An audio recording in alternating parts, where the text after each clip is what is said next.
Welcome to this video. We're going to be thinking about blood pressure. Blood pressure comes into nursing almost every day. We spend an awful lot of time, as you know if you've got any clinical nursing practice, taking blood pressure. So in this video I want to look at normal blood pressure and then go on and look at hypertension, high blood pressure. But first of all, let's start by thinking about the normal physiology of blood pressure. And I want to start off just by introducing a few ideas about blood pressure. So what do we mean by the term blood pressure? What does it mean? Well, blood pressure is simply the pressure of the blood, or the pressure that the blood exerts on the vessel walls that contain the blood. So blood is normally travels in blood vessels, arteries or veins, and the amount of pressure that the blood is exerting on those vessel walls is blood pressure. So that is all we mean. The pressure of the blood on the vessel walls in which the blood is contained. Blood pressure. Now, when we're talking about blood pressure, we're normally referring to the pressure in the arteries of the body. That is, in the systemic arterial system. So when someone says, go and take the patient's blood pressure, what they actually mean is go and record the pressure in their systemic arterial system. As we'll see in a minute, there are other types of blood pressure, but blood pressure normally means systemic arterial blood pressure. And we measure this in millimeters of mercury. Often written mm for millimeters, and Hg is the chemical symbol for mercury. So blood pressure is measured in millimeters of mercury.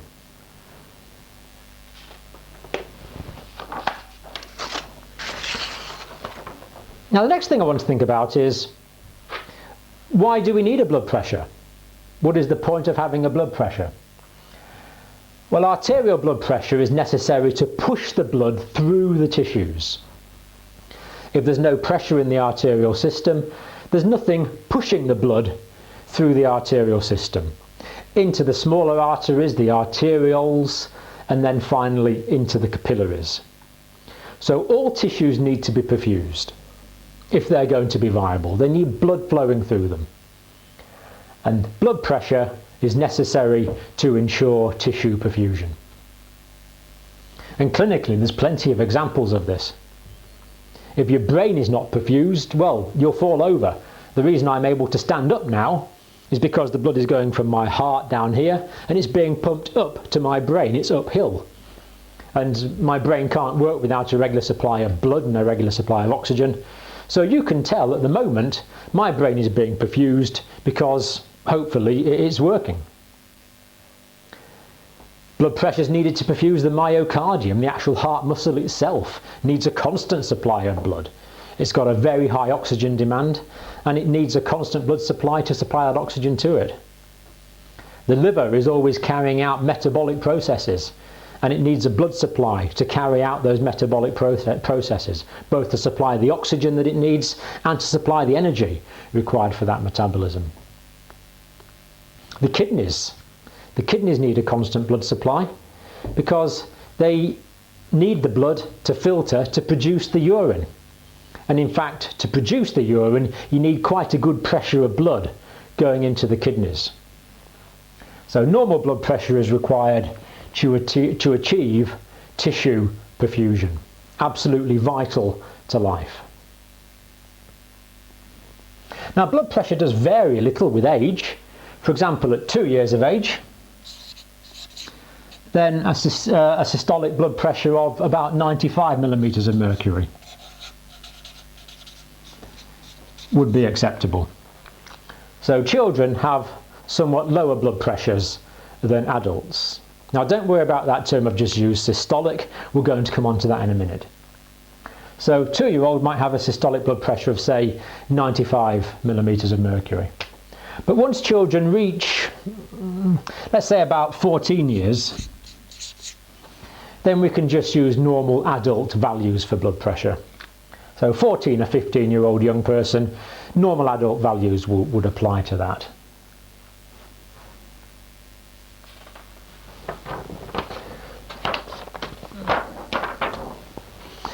Now, blood pressure is measured relative to atmospheric pressure. Now, when we measure blood pressure, suppose we find it's 120 millimeters of mercury, that actually means it's 120 millimeters of mercury above normal atmospheric pressure or above normal barometric pressure.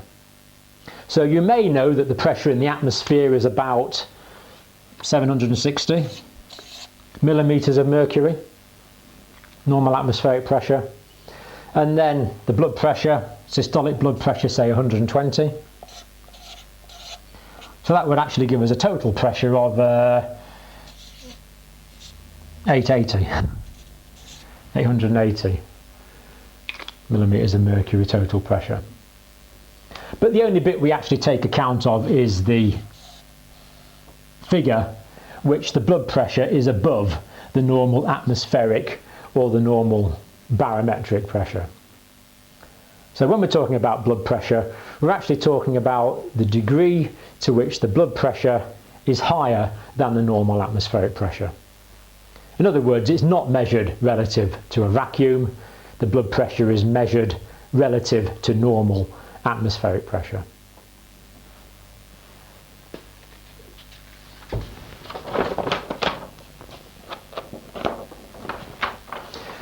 Another point, if we want to get a good idea of what someone's blood pressure is, we have to take the blood pressure several times. So when you want to know blood pressure, it's no good just taking it once. You need to take it several times. So you'd only diagnose someone as being hypertensive if you'd taken the blood pressure on several different occasions, preferably in several different circumstances. So one individual reading of blood pressure is less important than looking at a trend of readings of blood pressures. For example, if you went to a patient and found their blood pressure was 120/80, then a few minutes later the blood pressure had dropped to say 120/70, then 110/60, and then down to 100/60 or something like that. Can you see there's a trend that the blood pressure is going down? Now, if a patient's blood pressure was going down every time you measured it, what might that mean? Well, this is something all nurses need to know about, because if a trend for a blood pressure is to go down, it may be that the patient is going into shock, and that's very important to diagnose so that it can be corrected. So individual blood pressure readings are interesting, but trends are maybe more important. Short-term trends in the acute hospital situation, when we're checking to see if a patient is going into shock, and maybe a blood pressure recording taken on several different days if we're trying to diagnose whether a patient is hypertensive with high blood pressure or not. Now, two classic terms here, systolic and diastolic, absolute basic to understanding blood pressure. Systolic blood pressure is the pressure in the arterial system when the ventricle of the heart or the ventricles of the heart are actually contracting. So when the ventricles of the heart are actually contracting, pushing out the blood, generating the blood pressure, the pressure in the arterial system will be higher. And that is the systolic blood pressure. So when you take a blood pressure, you get two readings, a higher reading and a lower reading. The higher reading is the systolic pressure, and it represents cardiac contraction. It is when the heart is actually in the act of contracting. That is when the ventricles are actually contracting, pushing the blood out of the heart. The second reading is the diastolic reading. Now, the diastolic blood pressure is the pressure in the arterial system when the heart is relaxing. And of course it's lower than the systolic reading because the heart is not actually contracting. But the blood pressure is actually maintained fairly well, because when the heart beats, when it contracts, the blood's pumped into the arterial system and the arteries will expand. The pressure will widen the arteries. But the arteries, the arterial system